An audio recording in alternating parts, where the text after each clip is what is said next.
பரிசுத்த பிதாவே உம்மை துதிக்கிறோம், ஸ்தோத்திரிக்கிறோம் ராஜா. இந்த காணிக்கை பகுதி உமது கரத்தில் நாங்கள் ஒப்பு கொடுக்குறோம் சபா. ஆண்டவரே, எங்கள் கையின் பிரயாசங்களில் ஆண்டவரே முதற் பங்கானவைகள் உங்கள் சமூகத்தில் எடுத்துகிட்டு வந்திருக்கிறோம் சபா. பலிபீடத்தை தொட்ட அந்த பிசைந்தமா முழுவதும் பரிசுத்தமாக இருப்பது போல சபா. ஒவ்வொருத்தரோட வருமானமும் ஆண்டவரே அது ஆசீர்வதிக்கப்பட்டதாக இருக்கட்டும். வீணான செலவுகளுக்கும் சடுதியாய் வருகிற செலவுகளுக்கெல்லாம் விலக்கி காத்துக்கங்கப்பா. அது ஆண்டவரே ஊழியத்துக்கும் ஊழியர்களுக்கும் பயன்படும்படிக்காப்பா நீர் ஆசீர்வதித்து தாங்க ராஜா. காணிக்கை போடுகிற ஒவ்வொரு கரங்களையும் கர்த்தர் ஆசீர்வதிங்க. அவங்க வேலை பார்க்குறவர்களாக இருந்தால் ஆண்டவரே அவங்க வேலை ஸ்தலங்கள் அவங்களை ஆசீர்வாதமாக வைங்கப்பா.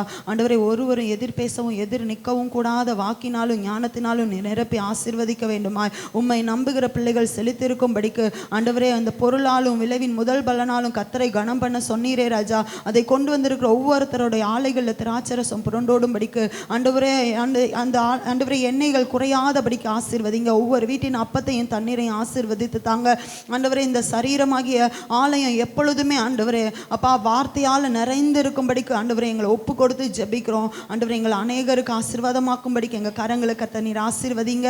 ஆண்டவர் உங்கள் சமூகத்தில் போடப்பட்ட காணிக்கைகளை ஆசீர்வதிங்க. 5 அப்பம் 2 மீனை நீர் ஆசீர்வதித்தீரை, மீதம் எடுக்க உதவி செய்தீரை. இந்த ஊழியத்துக்கு நாங்கள் கொடுக்கிறது மீதம் எடுக்கத்தக்கதாக நீர் ஆசீர்வதிப்பீராக ராஜா. உமது கரத்தில் ஒப்பு கொடுத்து ஜெபிக்கிறோம். இயேசு கிறிஸ்துவின் நாமத்தில் ஜெபிக்கிறோம் நல்ல தகப்பனே, ஆமென்.